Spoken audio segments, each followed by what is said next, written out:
നമസ്കാരം, എല്ലാവർക്കും challenger ആപ്പിന്റെ YouTube ചാനലിലേക്ക് സ്വാഗതം. നമ്മൾ പോലീസ് ഡ്രൈവറിന്റെ തയ്യാറെടുപ്പിലാണ്. കുറെ ടോപ്പിക്കുകൾ നമ്മൾ കവർ ചെയ്ത് കഴിഞ്ഞു. നമ്മൾ കഴിഞ്ഞ ക്ലാസ്സിൽ എന്താണ് ഗുഡ്സ് കാരേജ് വെഹിക്കിൾ, അതുപോലെ തന്നെ എന്താണ് ഈ പറയുന്ന കോൺട്രാക്ട് കാരേജ് വെഹിക്കിൾ പെർമിറ്റ്, ഇതൊക്കെ നമ്മൾ എന്ത് ചെയ്തു കവർ ചെയ്ത് കഴിഞ്ഞു അല്ലെ. ഇന്നത്തെ ക്ലാസ്സിൽ എന്താണ് സ്റ്റേജ് കാരേജ് പെർമിറ്റ്, ഇതൊക്കെ നമ്മൾ എന്ത് ചെയ്യും വീണ്ടും പഠിച്ചു പോകും. നമുക്ക് കുറച്ച് ദിവസം മാത്രമേ നമ്മുടെ മുമ്പിലുള്ളൂ. എത്രയും പെട്ടെന്ന് ടോപ്പിക്കുകൾ കവർ ചെയ്ത് നിങ്ങളെ റാങ്കിൽ എത്തിക്കുക എന്നുള്ളതാണ് നമ്മുടെ ലക്ഷ്യം എന്ന് പറയുന്നത്. ഈ ക്ലാസ്സുകൾ നിങ്ങൾക്ക് ഇഷ്ടപ്പെടുകയാണെന്നുണ്ടെങ്കിൽ സബ്സ്ക്രൈബ് ചെയ്യുക. അതുപോലെ നിങ്ങളുടെ വിലയേറിയ കമന്റുകൾ എന്ത് ചെയ്യുക, താഴെ രേഖപ്പെടുത്തുക. അതുപോലെ തന്നെ നിങ്ങൾക്ക് PSC പഠിക്കുന്ന കൂട്ടുകാരുണ്ടെങ്കിൽ അല്ലെങ്കിൽ പോലീസ് ഡ്രൈവർ പഠിക്കുന്ന കൂട്ടുകാരുണ്ടെങ്കിൽ അവർക്ക് എന്ത് ചെയ്യുക, ഈ ലിങ്ക് ഷെയർ ചെയ്ത് കൊടുക്കാം. അതുപോലെ തന്നെ ബെല്ലൈക്കൻ പ്രസ് ചെയ്യുക. നിങ്ങൾക്ക് നോട്ടിഫിക്കേഷൻ നിങ്ങളോട് എത്തുകയും ചെയ്യും. അതുപോലെ തന്നെ എന്താണ് നമ്മുടെ ചലഞ്ചർ ആപ്പിൽ എന്തുകൊണ്ട് ഈ പറയുന്ന പോലീസ് ഡ്രൈവർ ക്രാഷ് കോഴ്സ് ഉണ്ട്. അത് നിങ്ങളോട് ലഭിക്കാനായിട്ടാണെങ്കിൽ ഈ മെന്റർഷിപ്പോട് കൂടിയ ക്ലാസ്സുകൾ നിങ്ങൾക്ക് അത് ലഭിക്കും. അതിന്റെ ലിങ്ക് എന്ത് ചെയ്യാം, ഈ പറയുന്ന ഡിസ്ക്രിപ്ഷനിൽ നമ്മൾ കൊടുത്തിരിക്കാം. നമ്മൾ എന്ത് ചെയ്യാം, ക്ലാസ്സിലേക്ക് നേരിട്ട് പോകാൻ പോവാണ്. എത്രയും പെട്ടെന്ന് നമുക്ക് എന്ത് ചെയ്യാം, ടോപ്പിക്കുകൾ കവർ ചെയ്യാം.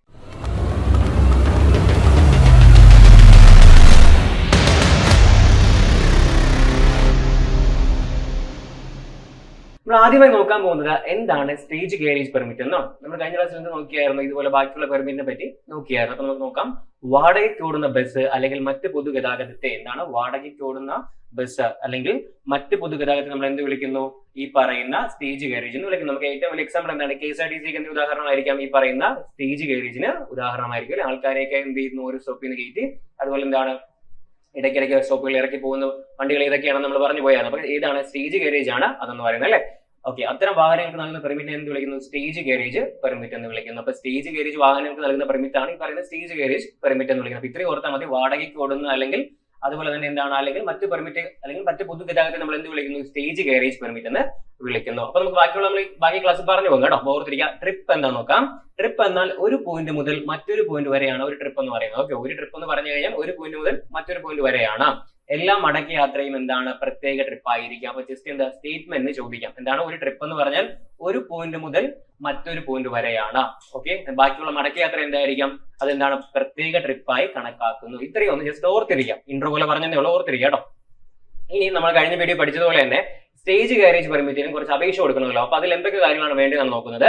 സ്റ്റേജ് കാരേജ് പെർമിറ്റിന് വേണ്ടിയുള്ള അപേക്ഷയിൽ ചുവടെ പറയുന്ന വിശദാംശങ്ങൾ അടങ്ങിയിരിക്കേണ്ടതാണ്. ഏതൊക്കെയാണെന്ന് നോക്കാം. ഒന്ന്, റൂട്ട് അല്ലെങ്കിൽ റൂട്ടുകൾ, ഏതാണ് നമുക്ക് വേണ്ട റൂട്ട് അത് അടങ്ങിയിരിക്കണം.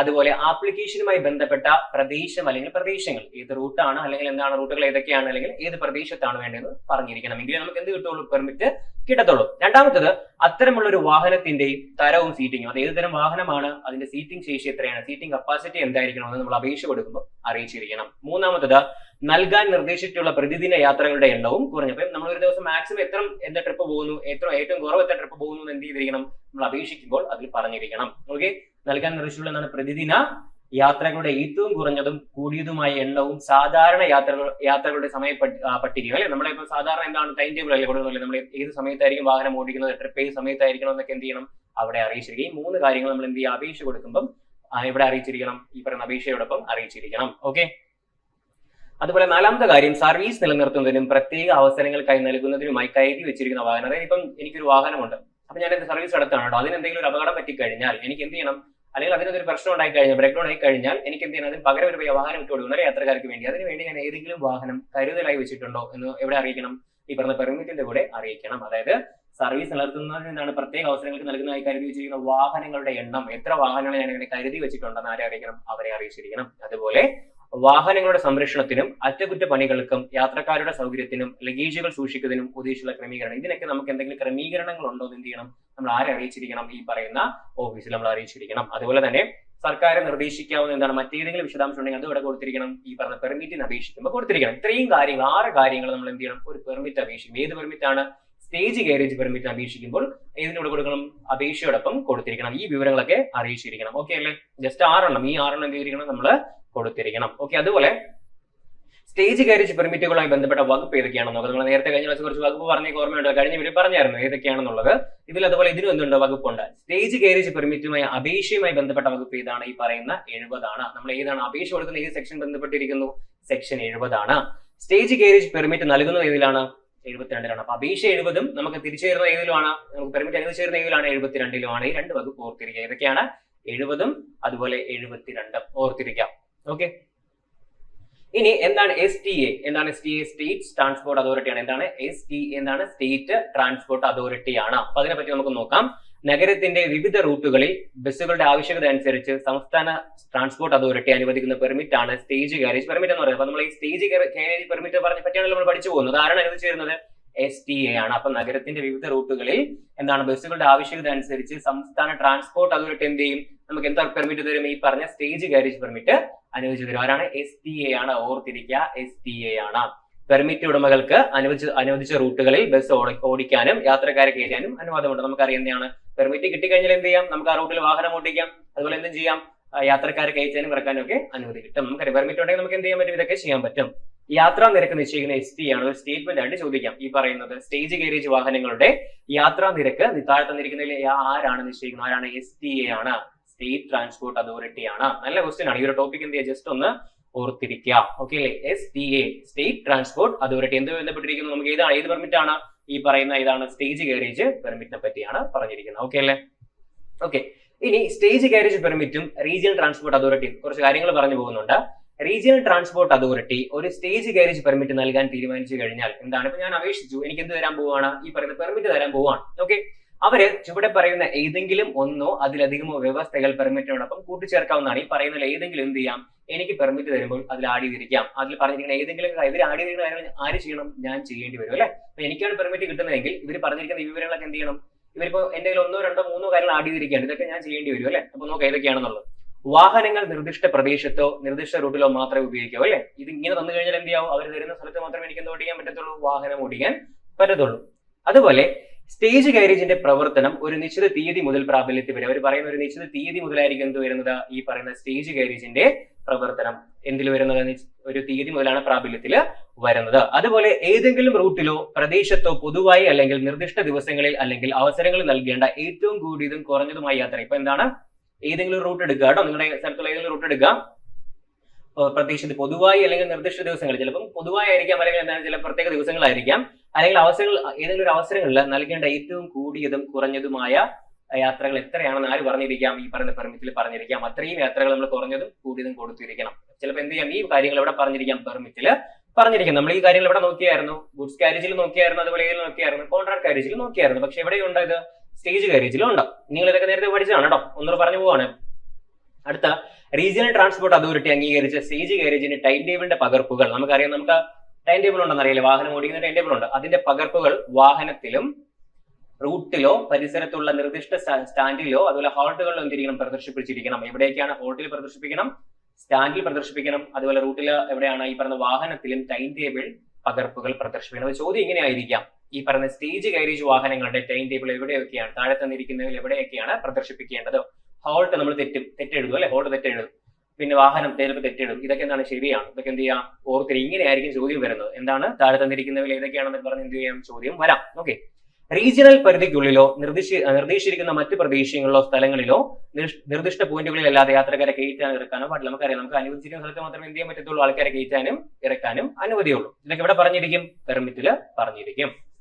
അതുപോലെ പൊതുവെ അല്ലെങ്കിൽ നിശ്ചിത അവസരങ്ങളിൽ അല്ലെങ്കിൽ നിശ്ചിത സമയങ്ങളിലും സീസണിലും സ്റ്റേജ് ഗാരേജിൽ കൊണ്ടുപോകാവുന്ന പരമാവധി യാത്രക്കാരും ലഗേജുകളുടെ പരമാവധി ഭാരവും സൗജന്യമായി കൊണ്ടുപോകാവുന്ന യാത്രക്കാരുടെ ലഗേജുകളുടെ ഭാരവും സ്വഭാവവും ഓരോ യാത്രക്കാരനും കൊണ്ടുപോകുന്ന ലഗേജിന്റെ ഭാരവും യാത്രക്കാർക്ക് ബുദ്ധിമുട്ടുണ്ടാക്കാത്ത രീതിയിൽ ഇവ കൊണ്ടുപോകാൻ ആവശ്യമായ ക്രമീകരണങ്ങൾ ഇതൊക്കെ ഇവിടെ ചെയ്തിട്ടുണ്ടായിരിക്കും. ഇതൊക്കെ ഇവിടെ പറയും പെർമിറ്റിൽ. അതായത് ഒന്നുകൂടെ പറഞ്ഞു പോകും. ഒരുപാട് കാര്യങ്ങൾ പറഞ്ഞില്ലേ?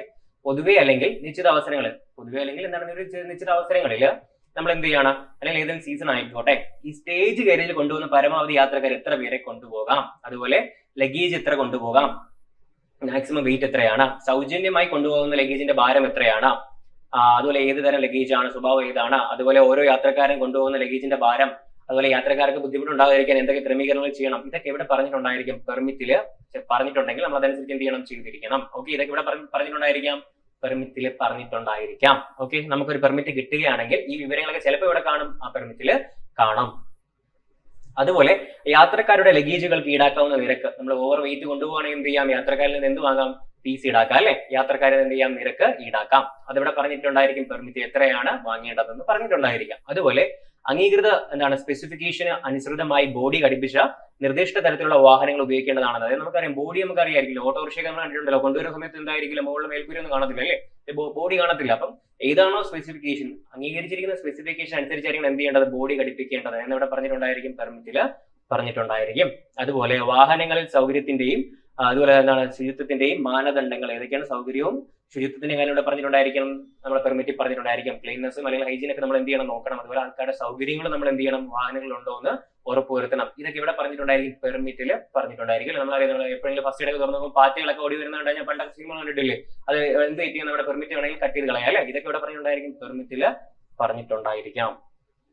ഓക്കെ, ഇതിലാണ് ഈ പറയുന്ന കാര്യമാണ് ഏറ്റവും വലുത്. പക്ഷെ ഇത് നിങ്ങൾക്ക് എന്ത് ചെയ്യാം, മനസ്സിലാക്കി വെക്കാനുള്ള കാര്യമാണ്. ഒരു പെർമിറ്റ് അനുവദിച്ചു തരുമ്പോൾ ഈ പറയുന്ന ഘടകങ്ങൾ ഇവിടെ കാണും, പെർമിറ്റിൽ കാണും. ഓക്കെ, യാത്രക്കാർക്കൊപ്പമോ യാത്രക്കാരില്ലാതെയോ സ്റ്റേജ് ഗാരേജുകളിൽ ചരക്ക് കൊണ്ടുപോകാനുള്ള മാനദണ്ഡങ്ങൾ. എപ്പോഴെങ്കിലും നമുക്ക് ചരക്ക് ഇവിടെ കൊണ്ടുപോകാൻ പറ്റുമോ, ഈ പറയുന്ന സ്റ്റേജ് ഗാരേജിൽ കൊണ്ടുപോകാൻ പറ്റുമോ, ഇവിടെ പറഞ്ഞിട്ടുണ്ടായിരിക്കും, പെർമിറ്റിൽ പറഞ്ഞിട്ടുണ്ടായിരിക്കും.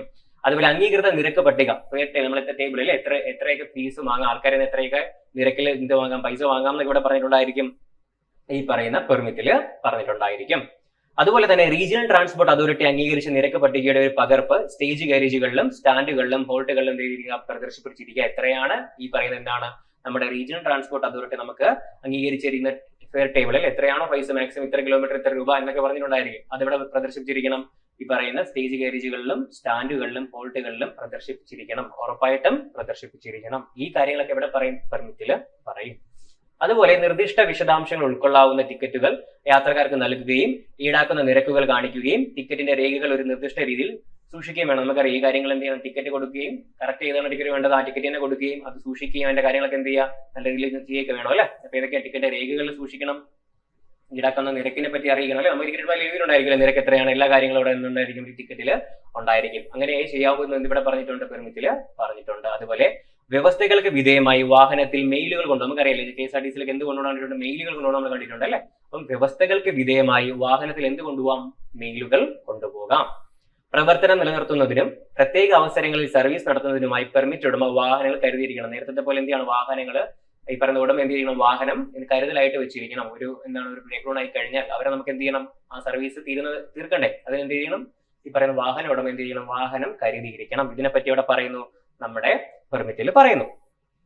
അതുപോലെ തന്നെ വാഹനം ഒരു കോൺട്രാക്ട് കാരേജായി ഉപയോഗിക്കാവുന്ന വ്യവസ്ഥയിൽ എപ്പോഴൊക്കെ നമുക്ക് എന്ത് ചെയ്യാം, ഈ പറയുന്ന കോൺട്രാക്ട് കാരേജ് ആയിട്ട് ഉപയോഗിക്കും. ഇപ്പൊ KSRTC നിങ്ങൾ കണ്ടിട്ടുണ്ടെങ്കിൽ കല്യാണത്തിന് കൊണ്ടുപോകുന്നത്, ഒരു സ്ഥലത്ത് നാളെ കയറ്റി ഏതെങ്കിലും സ്ഥലത്ത് ഒരു പോയിന്റ് വരെ പോകുന്നു, അവർ തിരിച്ചു കൊണ്ടുവരുന്നു. ഇതൊക്കെ ഏതിനാണ്, ഈ പറയുന്ന കോൺട്രാക്ട് കാരേജിന്റെ അല്ലേ. വാഹനം എന്താണ് ഈ പറയുന്ന ഇത് നമ്മുടെ സ്റ്റേജ് കാരേജ് വാഹനം എപ്പോഴൊക്കെ ഒരു കോൺട്രാക്ട് കാരേജ് ആയിട്ട് ഉപയോഗിക്കാം എന്നിവിടെ പറഞ്ഞിട്ടുണ്ടായിരിക്കും, പെർമിറ്റിൽ പറഞ്ഞിട്ടുണ്ടായിരിക്കും. ഓക്കെ, അതുപോലെ ഗവൺമെന്റോ ഒരു പ്രാദേശിക അതോറിറ്റിയോ പരിപാലിക്കുന്ന ഏതെങ്കിലും നിർദ്ദിഷ്ട ബസ്, അതായത് നമുക്കറിയാം ഏതാണ് ഗവൺമെന്റോ അല്ലെങ്കിൽ ഒരു പ്രാദേശിക അതോറിറ്റിയോ പരിപാലിക്കുന്ന നിർദ്ദിഷ്ട ബസ് ഷെൽട്ടർ, നമുക്ക് ബസ് സ്റ്റാൻഡ് ഒക്കെ അറിയാലോ, ബസ് സ്റ്റാൻഡ് ആളുകരുന്നില്ല, അവിടെ എന്തുണ്ടായിരിക്കും, ഈ പറഞ്ഞ ഷെൽട്ടർ ഉണ്ടായിരിക്കും, ബസ്സുകളൊക്കെ നിർത്തിടാനൊക്കെ ആയിട്ട്. ആ ഷെൽട്ടർ ഉപയോഗിക്കുകയും അത്തരം ഉപയോഗത്തിന് ഏതെങ്കിലും നിർദ്ദിഷ്ട വാടകയോ ഫീസോ നൽകുകയും വേണം. അതായത് നമ്മൾ പറയുന്ന പോലെ ഗവൺമെന്റിന്റെ അല്ലെങ്കിൽ പ്രാദേശിക അതോറിറ്റിക്ക് എന്തുണ്ട്, ബസ് ഷെൽട്ടർ ഉണ്ട്, അവിടെ ആര് ഉപയോഗിക്കുകയാണ്, ബാക്കിയുള്ള വാഹനങ്ങൾ എന്ത് ഉപയോഗിക്കാൻ ഒരു ഷെൽട്ടർ ആയിട്ട് ഉപയോഗിക്കുകയാണെങ്കിൽ വാടകയോ ഫീസോ നൽകുകയും വേണമെന്ന് ഇവിടെ പറഞ്ഞിട്ടുണ്ട്, പെർമിറ്റിൽ പറഞ്ഞിട്ടുണ്ട്. ഈ കാര്യങ്ങൾ ജസ്റ്റ് എന്ത് ചെയ്യാൻ ഓർത്തിരിക്കാം. ഇനിയുണ്ട് കേട്ടോ, പെർമിറ്റിൽ ഒരുപാട് കാര്യങ്ങൾ പറഞ്ഞിട്ടുണ്ടായിരിക്കും. പെർമിറ്റ് ചുമ്മാ കൊടുക്കത്തില്ല, ഇഷ്ടം പോലെ കാര്യങ്ങൾ ഇവിടെ പറഞ്ഞിട്ടുണ്ടായിരിക്കും, പെർമിറ്റിൽ പറഞ്ഞിട്ടുണ്ടായിരിക്കും. അപ്പം റീജിയണൽ ട്രാൻസ്പോർട്ട് അതോറിറ്റിയുടെ അംഗീകാരമില്ലാതെ പെർമിറ്റിന്റെ വ്യവസ്ഥകൾ ഒഴിവാക്കപ്പെടുന്നില്ല. നമുക്കറിയാം ആരാണ്, റീജിയണൽ ട്രാൻസ്പോർട്ട് അതോറിറ്റിക്കാണ് എന്തെന്ന് പറയുന്നത്, ഈ പറയുന്നതിന്റെ അതോറിറ്റി എന്ന് പറയുന്ന ആർക്കാണ്, ഈ പറയുന്നവർക്ക് തന്നെയാണ്, അവരാണ് തീരുമാനിക്കുന്നത്. അവരുടെ അംഗീകാരം നമുക്ക് എന്ത് ചെയ്യാൻ പറ്റില്ല, പെർമിറ്റിലെ വ്യവസ്ഥകൾ മാറ്റാൻ പറ്റത്തില്ല.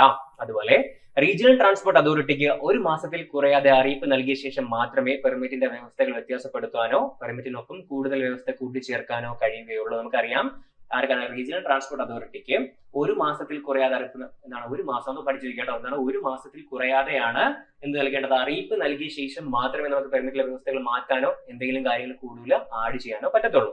പെർമിറ്റ് കൈവശമുള്ള വ്യക്തി ആനുകാലിക റിട്ടേണുകളും സ്ഥിതി വിവര കണക്കുകളും സംസ്ഥാന സർക്കാർ കാലാകാലങ്ങളിൽ നിർദ്ദേശിക്കുന്ന മറ്റു വിവരങ്ങളും ഒരു റീജിയണൽ ട്രാൻസ്പോർട്ട് അതോറിറ്റിക്ക് നൽകേണ്ടതാണ്. എന്നാണ്, പെർമിറ്റ് കൈവശമുള്ള വ്യക്തി എന്ത് ചെയ്യണം, ഈ പറയുന്ന ആനുകാലിക റിട്ടേണുകളും സ്ഥിതി വിവര കണക്കുകളും സാധാരണ സർക്കാർ കാലാകാലങ്ങളിൽ നിർദ്ദേശിക്കുന്ന മറ്റു വിവരങ്ങൾ എന്ത് ചെയ്യണം, ഒരു റീജിയണൽ ട്രാൻസ്പോർട്ട് അതോറിറ്റിക്ക് നൽകേണ്ടതാണ്. ഈ വിവരങ്ങളൊക്കെ എന്ത് ചെയ്യണം, ഒരു റീജിയണൽ ട്രാൻസ്പോർട്ട് അതോറിറ്റിക്ക് നൽകേണ്ടതാണ്. ഇതൊക്കെ ജസ്റ്റ് ഒന്ന് കേട്ടിരിക്കാം. തീയതിയാണ് കേട്ടോ, നമ്മൾ എന്ത് തീയതിയാണ് ഈ പറയുന്ന ഒരു പെർമിറ്റിൽ പറഞ്ഞിരിക്കാവുന്ന വ്യവസ്ഥകൾ ഏതൊക്കെയാണെന്ന് പറഞ്ഞു തീരാൻ പോവുകയാണ്. വാഹനം സൂക്ഷിക്കൽ, അറ്റകുറ്റപ്പണികൾ എന്നിവയുമായി ബന്ധപ്പെട്ട ക്രമീകരണങ്ങളെ പറ്റി എന്ത് ചെയ്യാൻ പെർമിറ്റിൽ പറഞ്ഞിട്ടുണ്ടായിരിക്കാം. നിർദ്ദേശിച്ചേക്കാവുന്ന മറ്റു വ്യവസ്ഥകൾ, ഇനി എന്ത് ചെയ്യാം, കുറെ വ്യവസ്ഥകൾ എന്ത് ചെയ്യാം, നിർദ്ദേശിക്കാം. ഇപ്പൊ തന്നെ ഒരുപാടായി, ഇനി എന്ത് ചെയ്യാം, കുറച്ച് വ്യവസ്ഥകളെ നിർദ്ദേശിക്കാം. അതുകൊണ്ട് പറഞ്ഞു കഴിഞ്ഞാൽ ഈ വീഡിയോ പെട്ടെന്ന് തീർന്നു കേട്ടോ, അല്ലെങ്കിൽ തീരത്തില്ല, ഒരുപാടാവും. അങ്ങനെ പറയാതെന്നല്ല, ഇതിൽ കൊടുത്തിട്ടില്ല. എന്താണ്, നിർദ്ദേശിക്കാവുന്ന മറ്റേതെങ്കിലും വ്യവസ്ഥകൾ എന്ത് ചെയ്യാം, ഓരോ സർക്കാരും എന്ത് ചെയ്യാം, അവരനുസരിച്ചുള്ള വ്യവസ്ഥകൾ വേറെ എന്ത് ചെയ്യാം, ആഡ് ചെയ്യാം. ഓക്കെ, ഇപ്പൊ ഇത്രയും തന്നെ ഒരുപാടുണ്ട് അല്ലെ. ശരി, നോക്കാം. ഗ്രാമീണ മേഖലയിൽ പ്രവർത്തിക്കുന്ന ഒരു സ്റ്റേജ് കാരേജ് പെർമിറ്റിന് റീജിയണൽ ട്രാൻസ്പോർട്ട് അതോറിറ്റിക്ക് ഇത്തരം നിബന്ധനകൾ ഒഴിവാക്കുന്നതാണ്. ഇതാണ് ഒരു ഗ്രാമീണ മേഖലയിൽ പ്രവർത്തിക്കുന്ന സ്റ്റേജ് കാരേജ്. ഒരു ഗ്രാമത്തിൽ പ്രവർത്തിക്കുന്ന എന്താണ് ഒരു സ്റ്റേജ് കാരേജ് വാഹനമാണ് അല്ലെങ്കിൽ പെർമിറ്റ് ആണെന്ന് വിചാരിക്കാം. ഇതിനെന്തില്ല, റീജിയണൽ ട്രാൻസ്പോർട്ട് അതോറിറ്റിക്ക് ഇത്തരം നിബന്ധനകൾ എന്ത് ചെയ്യുന്നു, ഒഴിവാക്കി കൊടുത്തിട്ടുണ്ട്. നമ്മളിപ്പോൾ ഒരുപാട് നിബന്ധനകൾ പറഞ്ഞു. ഇത് ആർക്കും ഉണ്ടാവണമെന്നില്ല. ഗ്രാമീണ മേഖലയിൽ പ്രവർത്തിക്കുന്ന ഒരു ബസ്സിന് അല്ലെങ്കിൽ പെർമിറ്റിന് എന്താവണമെന്നില്ല, ഈ നിബന്ധനകൾ ഉണ്ടാവണമെന്നില്ല. അവരെ എവിടെ ഒഴിവാക്കി കൊടുത്തിട്ടുണ്ട്, ഈ നിബന്ധനകളിൽ നിന്നും ഒഴിവാക്കി കൊടുത്തിട്ടുണ്ട്. ആരാണ് ഈ പറയുന്ന ട്രാൻസ്പോർട്ട് അതോറിറ്റി അല്ലെ, റീജിയണൽ ട്രാൻസ്പോർട്ട് അതോറിറ്റി. ഓക്കെ അല്ലേ, RTA അല്ലെ. ഓക്കെ, ഇത്രയും കാര്യങ്ങളാണ്. ഇത്രയും പറഞ്ഞ കാര്യങ്ങൾ എവിടെ ഉണ്ടായിരിക്കും, ഒരു പെർമിറ്റിനകത്ത് നിർദ്ദേശിച്ചേക്കാം. ഉണ്ടാവണമെന്നില്ല, എന്ത് ചെയ്യാം, നിർദ്ദേശിച്ചേക്കാം കേട്ടോ. ഒന്ന് ജസ്റ്റ് ഒന്ന് വായിച്ചു കൂടെ കേട്ടിരുന്നാൽ മതി. ഓക്കെ, അടുത്ത റീജിയണൽ ട്രാൻസ്പോർട്ട് അതോറിറ്റിക്ക് പെർമിറ്റിനുള്ള അപേക്ഷ നിരസിക്കാനുള്ള അധികാരം. എപ്പോഴൊക്കെ അവർക്ക് എന്ത് ചെയ്യാം, പെർമിറ്റ് നിരസിച്ചു കളയാം. നോക്കാം. ഒന്നാമത്തത്, ഇത് ചോദിക്കാൻ ചാൻസ് ഉണ്ട് കേട്ടോ. നൽകിയിരിക്കുന്ന ടൈം ടേബിൾ അനുസരിച്ച് വേഗതയുമായി ബന്ധപ്പെട്ട നിയമലംഘനം ഉണ്ടായാൽ. അപ്പൊ ടൈം ടേബിൾ പറഞ്ഞിരിക്കുന്നത് എന്താണ്, വേഗതയുമായി ബന്ധപ്പെട്ട എന്തെങ്കിലും എന്തുണ്ടായി കഴിഞ്ഞാൽ, നിയമലംഘനം ഉണ്ടായിക്കഴിഞ്ഞാൽ. അതുപോലെ റീജിയണൽ ട്രാൻസ്പോർട്ട് അതോറിറ്റിക്ക് വ്യക്തമായാൽ, അങ്ങനെ ഒരു സംഭവം ഉണ്ടായെന്ന് റീജിയണൽ അതോറിറ്റിക്ക് വ്യക്തമായാൽ അപേക്ഷ എന്ത് ചെയ്യാം, നിരസിക്കാം. നമ്മൾ ഈ ടൈം ടേബിളുമായി പറഞ്ഞിരിക്കുന്ന വേഗതയുമായി ബന്ധപ്പെട്ട് എന്ത് ചെയ്തു കഴിഞ്ഞാൽ, നിയമലംഘനം ഉണ്ടായിക്കഴിഞ്ഞാൽ RTA എന്ത് ചെയ്യാം, നമ്മുടെ അപേക്ഷ ഡിക്ലൈൻ ചെയ്യാം. എന്നാൽ ഇത്തരം നിരസിക്കലിന് മുമ്പ് പ്രസ്തുത വസ്തുക്കൾക്കനുസൃതമായി സമയപട്ടികയിൽ ഭേദഗതി വരുത്താൻ അപേക്ഷകന് അവസരം നൽകേണ്ടതാണ്. ഇങ്ങനെ ഒരു പ്രശ്നമുണ്ട്. അത് മാറ്റാൻ ആർക്ക് അവസരം കൊടുക്കണം, ഈ പറഞ്ഞ അപേക്ഷകന് അവസരം കൊടുക്കണം. എന്നിട്ടും മാറ്റിയില്ലെങ്കിൽ എന്ത് ചെയ്യാൻ പറ്റത്തുള്ളൂ, നമുക്ക് അവസരം ഡിക്ലൈൻ ചെയ്യാൻ പറ്റത്തുള്ളൂ അല്ലെ. അപേക്ഷ എന്ത് ചെയ്യാൻ പറ്റത്തുള്ളൂ, ഡിക്ലൈൻ ചെയ്യാൻ പറ്റത്തുള്ളൂ. ഓക്കെ, വാഹനങ്ങളുടെ എണ്ണം, റോഡിന്റെ അവസ്ഥ, മറ്റ് പ്രസക്തമായ കാര്യങ്ങൾ എന്നിവ പരിഗണിച്ച് സ്റ്റേജ് ഗേരേജുകളുടെ എണ്ണം പരിമിതപ്പെടുത്താവുന്നതാണ്. എന്താണ്, നമുക്ക് റോഡിൽ വാഹനങ്ങളുടെ എണ്ണം, അതുപോലെ റോഡിന്റെ അവസ്ഥ, മറ്റ് പ്രസക്തമായ കാര്യങ്ങളൊക്കെ നോക്കിയിട്ട് എന്ത് ചെയ്യാം, സ്റ്റേജ് ഗേരേജുകളുടെ എണ്ണം എന്ത് ചെയ്യാം, കുറയ്ക്കാം. സംസ്ഥാനത്തെ പൊതുസേവനങ്ങൾക്ക് നേരിട്ടുള്ള നിയമനത്തിൽ അതേ അനുപാതത്തിൽ എന്ത് ചെയ്യുക, പട്ടികജാതിക്കാർക്കും പട്ടികവർഗ്ഗക്കാർക്കും സ്റ്റേജ് ഗേരേജ് പെർമിറ്റിന്റെ നിശ്ചിത ശതമാനം മാറ്റിവെക്കേണ്ടതാണ്. ഇതിൽ ഓർത്തിരിക്കേണ്ട കാര്യം, നമ്മൾ എന്ത് ചെയ്യാണ്, പരിമിതപ്പെടുത്തുകയാണ് അല്ലെ. പരിമിതപ്പെടുത്തുന്ന സമയത്ത് എന്ത് ചെയ്യണം, പട്ടികജാതി പട്ടികവർഗ്ഗക്കാർക്കും എന്ത് ചെയ്യണം, അവർക്കുള്ള എന്ത് കൊടുക്കണം, നമ്മൾ പെർമിറ്റിന്റെ നിശ്ചിത ശതമാനം മാറ്റിവെക്കണം. വെറുതെ എന്ത് ചെയ്യാൻ പറ്റത്തില്ല, പരിമിതപ്പെടുത്തിയാൽ മാത്രം പോരാ. ആരുണ്ട് ഇവിടെ, പട്ടികജാതി പട്ടികവർഗ്ഗക്കാരുണ്ട്. അവർക്കുള്ള എന്ത് ചെയ്യണം, ഈ പറയുന്ന ശതമാനത്തിൽ എന്ത് ചെയ്യണം, നമ്മൾ കുറച്ച് മാറ്റി വെച്ചിരിക്കണം. അവർക്കും കൂടെ എന്ത് എടുത്തി കൊടുത്തിരിക്കണം. ഈ പറയുന്ന എണ്ണം കുറയ്ക്കുകയാണ്. ആ സമയത്ത് ആരെ ബാധിക്കാൻ പാടില്ല, ഇത് പട്ടികജാതി പട്ടികവർഗ്ഗക്കാരെ ബാധിക്കാൻ പാടില്ല. ഈ ഒരു സ്റ്റേറ്റ്മെന്റ് എന്ത് ചെയ്യാം, ജസ്റ്റ് ഒന്ന് കേട്ടിരിക്കുക. ചിലപ്പോൾ എന്ത് ചെയ്യാം, ഒരു സ്റ്റേറ്റ്മെന്റ് ആയിട്ട് അവർ ചോദിക്കാം. ഓക്കെ, ഇനി റിസർവേഷന് ശേഷം ബാധകമായിരുന്ന പെർമിറ്റ് നൽകുന്നതിനായി ട്രാൻസ്പോർട്ട് അതോറിറ്റി പരിഗണിക്കേണ്ടവ പറഞ്ഞപ്പോൾ നമ്മൾ എന്ത് ചെയ്യണം, പരിമിതപ്പെടുത്തിയിരിക്കുകയാണ് കേട്ടോ. ഈ അവസരത്തിൽ എന്തൊക്കെ കാര്യങ്ങൾ നോക്കിയാണ് പെർമിറ്റ് നൽകേണ്ടത് നോക്കാം. ആദ്യത്തത്, അപേക്ഷകന്റെ സാമ്പത്തിക സ്ഥിരത. എന്താണ്, നമ്മൾ നേരത്തെ പഠിച്ചതുപോലെ തന്നെയാണ് എന്താണ്, അപേക്ഷകന്റെ സാമ്പത്തിക സ്ഥിരത നമ്മൾ നോക്കണം. രണ്ടാമത്തത്, ടാക്സ് അടയ്ക്കുന്നതിലും മറ്റു കാര്യങ്ങളിലുമുള്ള സ്റ്റേജ് ഗേരേജ് ഓപ്പറേറ്ററുടെ തൃപ്തമായ പ്രകടനം അല്ലെ. അദ്ദേഹം എന്ത് ചെയ്യുന്നുണ്ടോ, കറക്റ്റ് രീതിയിൽ ടാക്സ് അടയ്ക്കുന്നുണ്ടോ, ഈ കാര്യങ്ങളൊക്കെ നമ്മൾ എന്ത് ചെയ്യണം, നോക്കിയിട്ടായിരിക്കും എന്ത് കൊടുക്കുന്നത്, പെർമിറ്റ് കൊടുക്കുന്നത്. അതായത് എന്ത് ചെയ്തിരിക്കുകയാണ്, പരിമിതപ്പെടുത്തിയിരിക്കുകയാണ്. ഈ അവസരങ്ങളിൽ എന്തൊക്കെ കാര്യങ്ങൾ നോക്കും. ഒന്ന്, എന്താണ്, അപേക്ഷകന്റെ സാമ്പത്തിക സ്ഥിരത നോക്കും. അതുപോലെ ടാക്സ് അടയ്ക്കുന്നതിലും ബാക്കിയുള്ള കാര്യങ്ങളും അദ്ദേഹം എങ്ങനെയാണ് കഴിഞ്ഞ മുമ്പത്തെ കാലഘട്ടങ്ങളിൽ എങ്ങനെയായിരുന്നു എന്ത് ചെയ്യും നോക്കും. ഓക്കെ, അതുപോലെ പെർമിറ്റുകളുടെ കാലാവധിയും പുതുക്കൽ. ഇത് പഠിച്ചു കഴിഞ്ഞാൽ കഴിഞ്ഞ പരീക്ഷ ചോദിച്ചാണ് പെർമിറ്റിന്റെ കാലാവധിയൊക്കെ ചോദിച്ചാണ് കേട്ടോ. ഈ പറയുന്ന പെർമിറ്റിന്റെ കാലാവധിയും പുതുക്കലിനെയും കുറിച്ച് പ്രതിപാദിക്കുന്ന മോട്ടോർ വാഹന നിയമത്തിലെ വകുപ്പ് ഏതാണ്, സെക്ഷൻ 81 അപ്പൊ അങ്ങനെ തന്നെ ചോദിക്കാൻ, എന്താണ്, പെർമിറ്റിന്റെ കാലാവധിയും പുതുക്കലിനെ പറ്റിയും പ്രതിപാദിക്കുന്ന മോട്ടോർ വാഹനത്തിലെ നിയമത്തിലെ വകുപ്പ് ഏതാണ്, സെക്ഷൻ 81 പെർമിറ്റിന്റെ കാലാവധി 5 വർഷം. നിങ്ങൾക്ക് അറിയാമെന്ന് വിചാരിക്കുന്നു. 5 വർഷമാണ് പെർമിറ്റിന്റെ കാലാവധി. പുതുക്കലിനായി അപേക്ഷിക്കേണ്ടത് പെർമിറ്റ് കാലാവധി തീരുന്നതിന് 15 ദിവസം മുമ്പാണ്. ഇമ്പോർട്ടന്റ് ആണ് കേട്ടോ, അത് പഠിച്ചു വെക്കുക. ഈ പറയുന്നവരെ ഇവരിത് ചോദിക്കാറുണ്ട്. എന്താണ് ഈ പറയുന്ന ഏതാണ് നമ്മൾ ഈ പറഞ്ഞ പോലെ എത്ര ദിവസമാണ്, 15 ദിവസമാണ്. എത്രയാണ്, 15 ദിവസം. പുതുക്കലിനായി അപേക്ഷിക്കേണ്ടത് പെർമിറ്റ് കാലാവധി തീരുന്നതിന് 15 ദിവസം മുമ്പാണ്. ഓക്കെ അല്ലേ. ശരി, പെർമിറ്റ് പുതുക്കുന്നതിനുള്ള അപേക്ഷ സ്റ്റേറ്റ് റീജിയണൽ ട്രാൻസ്പോർട്ട് അതോറിറ്റി നിരസിക്കാനുള്ള കാരണങ്ങൾ. എപ്പോഴൊക്കെ നമുക്ക് എന്താണ്, പുതുക്കൽ, നേരത്തെ പറഞ്ഞ പെർമിറ്റിന് അപേക്ഷിക്കുന്നത് എന്ത് ചെയ്യാൻ, നിരസിക്കാം. എപ്പോഴും ഈ പുതുക്കലിന് എന്ത് ചെയ്യാൻ, നിരസിക്കാം എന്നാണ് പറയുന്നത്. ഒന്ന്, അപേക്ഷകന്റെ മോശം സാമ്പത്തിക സ്ഥിതി. നമുക്കറിയാവുന്നതാണ്. അപേക്ഷകൻ ഒരു സ്റ്റേജ് ഗാരേജ് സർവീസ് നടത്തിയതിന്റെ ഫലമായി ഏതെങ്കിലും കുറ്റകൃത്യങ്ങൾ 2 അതിലധികം തവണ ചെയ്യുകയും പരിഗണിക്കുന്നതിന് 15 ദിവസം മുമ്പ് കണക്കാക്കി. ഇപ്പൊ നമ്മൾ എന്നാണ് പെർമിറ്റിന്റെ പുതുക്കല് പരിഗണിക്കുന്നത്, അതിന് 15 ദിവസം മുമ്പ് കണക്കാക്കിയിട്ട് ഇദ്ദേഹം എന്ത് ചെയ്തിട്ടുണ്ടോ നോക്കും. ഫലമായി കുറ്റകൃത്യങ്ങൾ 2 അതിലധികമോ ചെയ്തിട്ടുണ്ടോ നോക്കും. ചെയ്തിട്ടുണ്ടെങ്കിൽ എന്ത് കൊടുക്കില്ല, പെർമിറ്റ് പുതുക്കി കൊടുക്കത്തില്ല. അതുപോലെ 12 മാസത്തിനുള്ളിൽ അയാൾ എന്ത് ചെയ്തിട്ടുണ്ടോ നോക്കും, ശിക്ഷിക്കപ്പെട്ടിട്ടുണ്ടോ നോക്കും അല്ലെ. അയാൾ ഏതെങ്കിലും കുറ്റം ചെയ്ത് ശിക്ഷിക്കപ്പെട്ടിട്ടുണ്ടെങ്കിൽ എന്ത് ചെയ്യില്ല, അയാൾക്ക് പുതുക്കി കൊടുക്കത്തില്ല. ഈ 2 കാര്യങ്ങൾ ഓർത്തിരിക്കുക. ഒന്നെന്ന് പറയുന്നത് എന്താണ്, 15 ദിവസം മുമ്പ് കണക്കാക്കി എന്നാണോ പുതുക്കി കൊടുക്കുന്നത്, അതിന് 15 ദിവസം മുമ്പ് നോക്കിയിട്ട് അയാൾ എന്ത് ചെയ്തിട്ടുണ്ടോ പറയുന്ന കുറ്റങ്ങൾ ഏതൊക്കെയാണ്, ഏതെങ്കിലും കുറ്റകൃത്യങ്ങൾ രണ്ടോ അധികമോ തവണ ചെയ്തിട്ടുണ്ടോ നോക്കും. ഉണ്ടെങ്കിൽ എന്ത് കൊടുക്കത്തില്ല, അയാൾക്ക് എന്ത് പുതുക്കി കൊടുക്കത്തില്ല, ഈ പറയുന്ന പെർമിറ്റ് പുതുക്കി കൊടുക്കത്തില്ല. ഇല്ലെങ്കിൽ 12 മാസം കണക്കാക്കി അയാൾ എന്ത് ചെയ്തിട്ടുണ്ടോ നോക്കും, ഈ പറയുന്ന എന്തെങ്കിലും ശിക്ഷിക്കപ്പെട്ടിട്ടുണ്ടോ നോക്കും. ഉണ്ടെങ്കിൽ എന്ത് കൊടുക്കത്തില്ല, ഈ പറയുന്ന പുതുക്കല് കൊടുക്കത്തില്ല. അപ്പൊ സ്റ്റേജ് കയറി സർവീസ് നടത്തിയതിന്റെ ഫലമായി എന്തൊക്കെ ചെയ്ത് ശിക്ഷിക്കപ്പെടും നോക്കാം കേട്ടോ. ആദ്യം നികുതി അടയ്ക്കാതെ വാഹനം ഓടിച്ചാൽ, നമ്മൾ ടാക്സ് അടയ്ക്കാതെ വാഹനം ഓടിച്ചാൽ എന്ത് ചെയ്യാം, ശിക്ഷ കിട്ടാം. രണ്ടാമത് നികുതി അടയ്ക്കുന്നതിന്റെ ഗ്രേസ് പീരീഡ് കഴിഞ്ഞ ശേഷം വാഹനം ഓടിക്കുക. അല്ലെ നമുക്കറിയാം, ഗ്രേസ് പീരീഡ് കഴിഞ്ഞിട്ട് വാഹനം ഓടിച്ചാൽ എന്തുണ്ടാകാം, ശിക്ഷ കിട്ടാം അല്ലെ. അതുപോലെ അനധികൃത റൂട്ടിൽ വാഹനം ഓടിക്കുന്ന റൂട്ട് ഉണ്ട്, അതിൽ ആ റൂട്ട് അല്ലാതെ നമ്മൾ വാഹനം ഓടിച്ചാൽ എന്ത് പറ്റാം, ഈ പറയുന്ന എന്ത് പറ്റും, നമുക്ക് കുറ്റമായിട്ട് കണക്കാക്കുകയും ശിക്ഷ കിട്ടുകയും ചെയ്യും. അതുപോലെ അനധികൃത ട്രിപ്പുകൾ അല്ലെ, നമ്മൾ എണ്ണം പറഞ്ഞിട്ടുണ്ടായിരിക്കും, അതിൽ കൂടുതൽ എന്ത് ചെയ്ത് കഴിഞ്ഞാൽ ഈ പറയുന്ന ട്രിപ്പ് ഓടി കഴിഞ്ഞാൽ എന്ത് പറ്റും, ശിക്ഷയ്ക്ക് വിധേയനാകും. തിരിക്കാം. പെർമിറ്റിന്റെ കൈമാറ്റം, ട്രാൻസ്പോർട്ട് അതോറിറ്റിയുടെ അംഗീകാരമില്ലാതെ ഒരു വ്യക്തിയിൽ നിന്ന് മറ്റൊരു വ്യക്തിയിലേക്ക് പെർമിറ്റ് കൈമാറ്റം ചെയ്യാൻ പാടുള്ളതല്ല. ഇപ്പൊ എനിക്കൊരു പെർമിറ്റ് ഉണ്ടെങ്കിൽ അത് എന്റെ കൂട്ടുകാരനോ ആർക്കും എന്ത് ചെയ്യാൻ പറ്റത്തില്ല, ആ പെർമിറ്റ് കൊടുക്കാൻ പാടില്ല. ഒരു പെർമിറ്റ് ഉടമ, പക്ഷെ ഒരു കേസ് ഉണ്ട് കേട്ടോ, എക്സ്ക്ലൂഡഡ് ഇതാണ്, ഒന്ന് ഓർത്തിരിക്കാം. ഒരു പെർമിറ്റ് ഉടമ മരണപ്പെടുകയാണെങ്കിൽ, ഇപ്പൊ എനിക്ക് പെർമിറ്റ് ഉണ്ടെങ്കിൽ ഞാൻ മരിച്ചു പോകാം കേട്ടോ, ഒരു പെർമിറ്റ് മരണപ്പെടുകയാണെങ്കിൽ അദ്ദേഹത്തിന്റെ പിൻതലമുറക്കാർക്ക് 3 മാസം വരെ പെർമിറ്റ് ഉപയോഗിക്കാം. ഒരാൾ മരിച്ചു കഴിഞ്ഞാൽ അദ്ദേഹത്തിന് എന്താണ്, പിൻതലമുറക്കാർക്ക് 3 മാസം വരെ ആ പെർമിറ്റ് ഉപയോഗിക്കാം. അപ്പൊ ചോദ്യം എങ്ങനെയായിരിക്കാം, ഒരു പെർമിറ്റിന്റെ ഉടമ എന്ത് ചെയ്തു, മരണപ്പെട്ടു, അദ്ദേഹത്തിന്റെ പിൻതലമുറക്കാർക്ക് എത്ര കാലം വരെ എന്ത് ഉപയോഗിക്കാം, ആ പെർമിറ്റ് ഉപയോഗിക്കാം. എത്രയാണ്, 3 മാസം വരെയാണ്. ഓക്കെ. എന്നാൽ ഉടമയുടെ മരണം 30 ദിവസത്തിൽ നമ്മളോട് അറിയിച്ചിരിക്കണം, ട്രാൻസ്പോർട്ട് അതോറിറ്റിയെ അറിയിച്ചിരിക്കണം. അദ്ദേഹം മരിച്ച് 30 ദിവസത്തിനകത്ത് നമ്മളോട് അറിയിച്ചിരിക്കണം, ട്രാൻസ്പോർട്ട് അതോറിറ്റി അത് അറിയിച്ചിരിക്കണം. ഓക്കെ അല്ലേ, ശരി. ഓക്കെ, ഇനി ടെമ്പററി പെർമിറ്റ് എന്താണെന്ന് നോക്കാം. ഒരു ട്രാൻസ്പോർട്ട് വാഹനം താൽക്കാലികമായി ഉപയോഗിക്കുന്നതിന് പരിമിത കാലത്തേക്ക് നൽകുന്ന പെർമിറ്റ് ആണെന്ന് പറയുന്നത് ഈ പറയുന്ന ടെമ്പററി പെർമിറ്റ് അല്ലെ. നമുക്ക് എന്ത് വേണ്ട, ഈ ഒരു വലിയ കാലത്തേക്ക് എന്ത് വേണമെന്നില്ല, പെർമിറ്റ് വേണമെന്നില്ല, കുറച്ച് കാലത്തേക്ക് മാത്രമേ വാഹനം ഓടിക്കുന്നുള്ളൂ. അതിനാണ് എന്ത് വേണ്ടത്, ടെമ്പററി പെർമിറ്റ് വേണ്ടത്. താൽക്കാലിക പെർമിറ്റ് അനുവദിക്കുന്ന 1988 മോട്ടോർ വാഹന വെഹിക്കിൾ ആക്ട് ഏതാണ്, സെക്ഷൻ 87 ആണ്. അപ്പൊ ടെമ്പററി പെർമിറ്റുമായി ബന്ധപ്പെട്ട സെക്ഷൻ ഏതാണ്, 87 ആണ്. ആരാണ് ഇത് ചേരുന്നത്, നമ്മൾ നേരത്തെ പഠിച്ച STA ആണ് അല്ലെ, സ്റ്റേറ്റ് ട്രാൻസ്പോർട്ട് അതോറിറ്റി തന്നെയാണ്. താൽക്കാലിക പെർമിറ്റിന് അപേക്ഷ ഏതാണ്, പി ടെമ്പ് അല്ലെ. പി ടെമ്പ് ഏതായിരിക്കും, പി ടെമ്പ് എന്ന് വെച്ച് കഴിഞ്ഞാൽ ടെമ്പററി പെർമിറ്റ് ആണ് പി ടെമ്പ് അല്ലെ.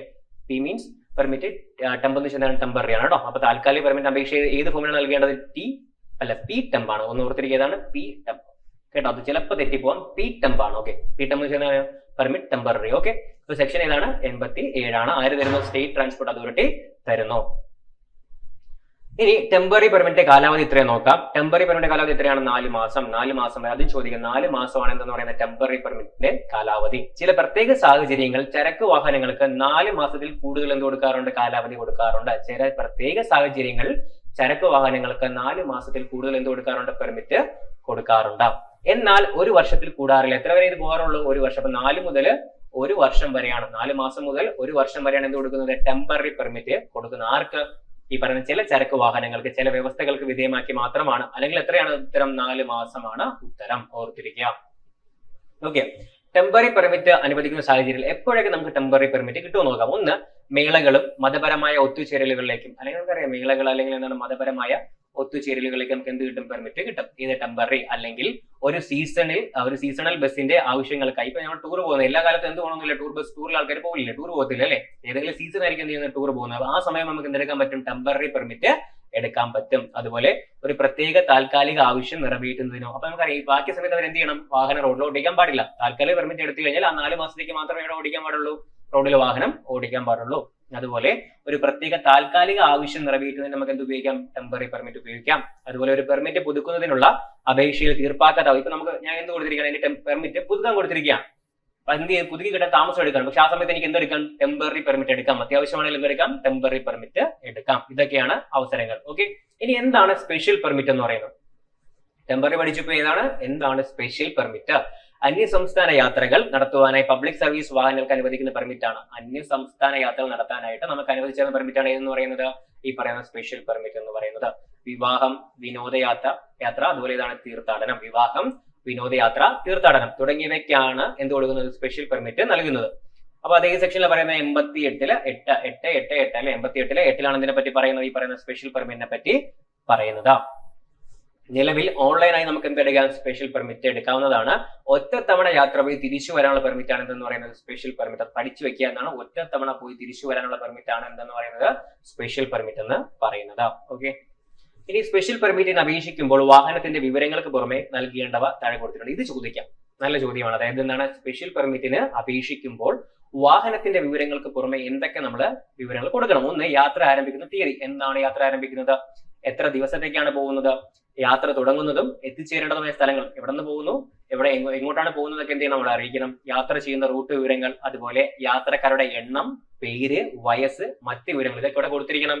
ഈ പറയുന്ന പെർമിറ്റിന് അപേക്ഷിക്കുമ്പോൾ, ഏതാണ് സ്പെഷ്യൽ പെർമിറ്റിന് അപേക്ഷിക്കുമ്പോൾ കൊടുത്തിരിക്കണം. ഇത് ഈ ടോപ്പിക്കിന് എന്തായാലും മാർക്ക് വരും, ഉറപ്പായിട്ടും BSc ചോദിക്കും. കാര്യം നമുക്ക് സിലബസ് തന്നിട്ടുണ്ട്. ചിലപ്പോൾ ഇതായിരിക്കാം. എന്ത് ചെയ്യുക, ഒന്നും വിടാതെ എന്ത് ചെയ്യുക, വായിച്ച് കേട്ട് മനസ്സിലാക്കി പൊക്കോണം. കാര്യം എന്താണ്, ഒരു മാർക്ക് നമുക്ക് കളയാൻ പറ്റത്തില്ല.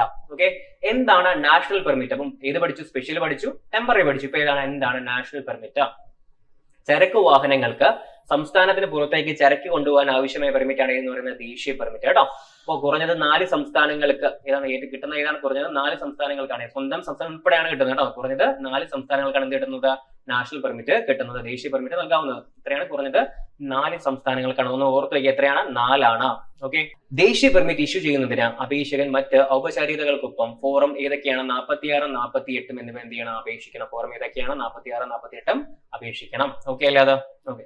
ഇനി നമ്മൾ നോക്കുന്നത് ദേശീയ പെർമിറ്റ് ലഭിക്കുന്നതിന് വാഹനത്തിന്റെ കാലപ്പഴക്കം. ഇനി കാലപ്പഴക്കം ഉണ്ട് വാഹനത്തിന് കേട്ടോ. സാധാരണ നിലയിൽ വാഹനത്തിന് 12 വർഷത്തിലധികം കാലപ്പഴക്കം ഉണ്ടാകാൻ പാടില്ല. ഒരു സാധാരണ അവസ്ഥയിൽ എത്രയാണ്? 12 ചോദിക്കാം. എത്രയാണ്? 12. എന്നാൽ മൾട്ടി ആക്സിൽ വാഹനങ്ങളാണെങ്കിൽ എത്രയാണ്? 15 വർഷം. രണ്ടും അങ്ങനെ തന്നെ പഠിച്ചു വയ്ക്കുക. സാധാരണ അവസ്ഥയിൽ 12 വർഷവും മൾട്ടി ആക്സിൽ ആണെന്നുണ്ടെങ്കിൽ നമുക്ക് എന്ത് ചെയ്യാം? 15 വർഷവുമാണ്. എത്രയാണ്?